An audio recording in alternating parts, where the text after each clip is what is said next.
नमस्कार मंडळी, 1 किलो मिरचीसाठी कोल्हापुरी कांदा लसूण मसाला. साहित्य व प्रमाण: देशी तिखट मिरची 750 ग्रॅम, बेडगी मिरची रंगासाठी 250 ग्रॅम, मुख्य जिन्नस सुके खोबरे तुकडे 250 ग्रॅम, कांदे 500 ग्रॅम, लसूण सोललेला 125 ग्रॅम, धने 250 ग्रॅम, मीठ 500 ग्रॅम, तीळ 125 ग्रॅम, जिरे 125 ग्रॅम, मोहरी, दालचिनी, मेथी, मिरे, हळकुंड, लवंग, तिरफळ, शहाजिरे प्रत्येकी 20 ग्रॅम, तमालपत्र, दगडफूल, नागेश्वर, जावित्री, स्टार फूल, मसाला वेलची, खडा हिंग, खसखस प्रत्येकी 10 ग्रॅम, तेल 250 ग्रॅम तळण्यासाठी. आता कृती पाहूया स्टेप बाय स्टेप. कोरडे भाजायचे साहित्य: मंद आचेवर खालील साहित्य कढईत तेल न टाकता हलके सुवास येईपर्यंत भाजून घ्या.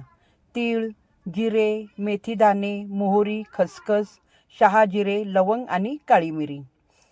तेलात तळायचे साहित्य: कढईत 200 ग्रॅम तेल गरम करा आणि खालील जिन्नस एक एक करून मंद आचेवर तळून घ्या. करपून देऊ नका.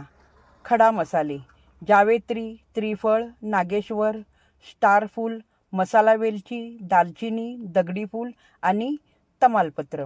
इतर: हिंगाचा खडा आणि हळकुंड फोडून तळा. धने आणि सुक्या खोबऱ्याचे तुकडे खोबरे लालसर होईपर्यंत तळावे. कांदा: सर्वात शेवटी बारीक चिरलेला कांदा तेलात टाका. त्यात 1 चमचा मीठ घालून कांदा पूर्णपणे कुरकुरीत आणि लालसर होईपर्यंत तळून घ्या. आता महत्त्वाच्या टिप्स. लसूण आणि मिरची: लसूण आणि दोन्ही प्रकारच्या मिरच्या भाजू नका किंवा तळू नका, त्या तशाच वापरायच्या आहेत. मीठ: कांदा तळताना वापरलेले मीठ आणि उरलेले अर्धा किलो मीठ असे सर्व मिळून अर्धा किलो मीठ वापरायचे आहे. 4.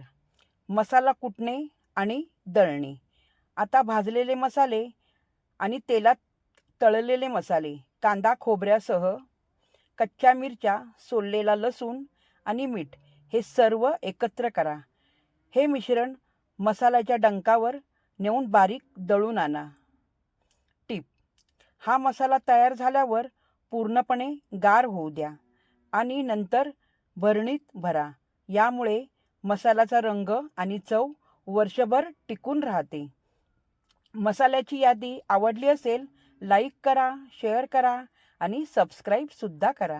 पुन्हा भेटूया पुढच्या व्हिडिओमध्ये. तोपर्यंत नमस्कार.